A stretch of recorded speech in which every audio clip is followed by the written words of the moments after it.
This is just a sample of the audiobook. To get the complete audiobook, access the link posted in the first comment. Eyes should be tracking me. The overwhelming majority of comments that were made to Jabari by an adult focused on his body and behavior. Jabari didn't seem bothered by the comments. He often did what he was asked, although when the dean told him to walk in the halls, he said, "I am," which he was. The dean then responded with, "And don't talk back to me, young man, or you'll be in the office." Jabari just rolled his eyes and kept walking.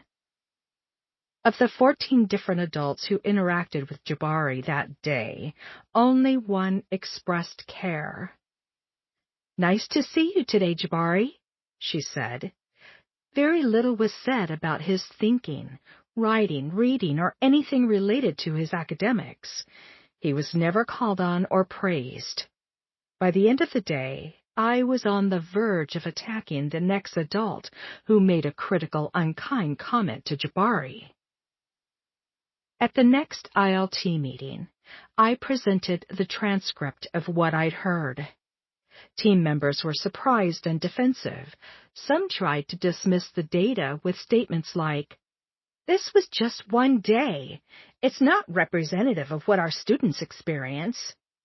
I pushed back and argued that even if it was just one day, it was problematic, and I asked how much data like this I'd need to collect before we accepted that the culture at our school was unwelcoming and hostile to kids.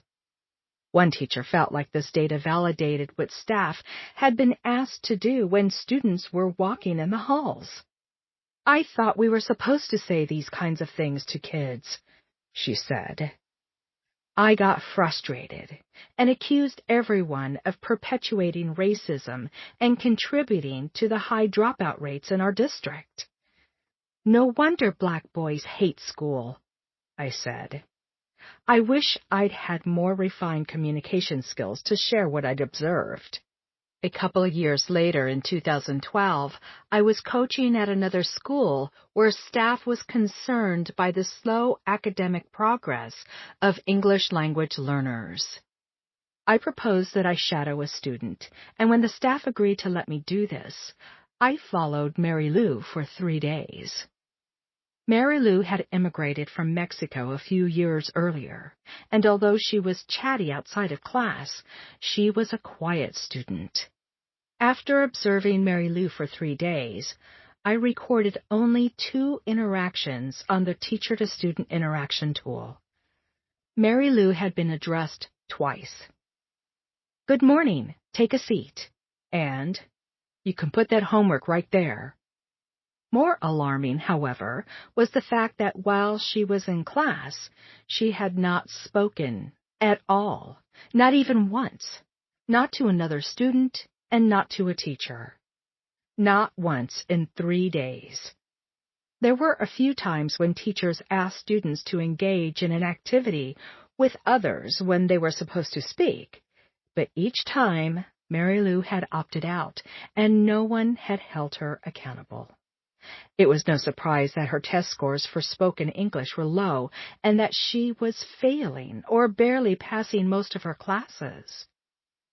When I debriefed this data with the English department chair, who had brought this concern to me, I had more refined coaching skills than what I'd had at the previous school, having participated in some coaching professional development and having reflected a great deal on myself as a coach. I facilitated a reflection into the root causes of what we were seeing in Mary Lou's data, of broader trends across the school for the achievement of English language learners, and of possible next steps. The English department chair, who was one of Mary Lou's teachers, was devastated by the data and her own complicity. Although she was a relatively new teacher, in her 3rd year, and led a department with strong personalities, We came up with some action steps that would, within a couple of years, result in significant changes in the experiences and outcomes for English language learners. The leadership team in this school adopted the practice of shadowing kids and employed it as a school-wide practice to gain insight into the experiences of several groups of students who were struggling.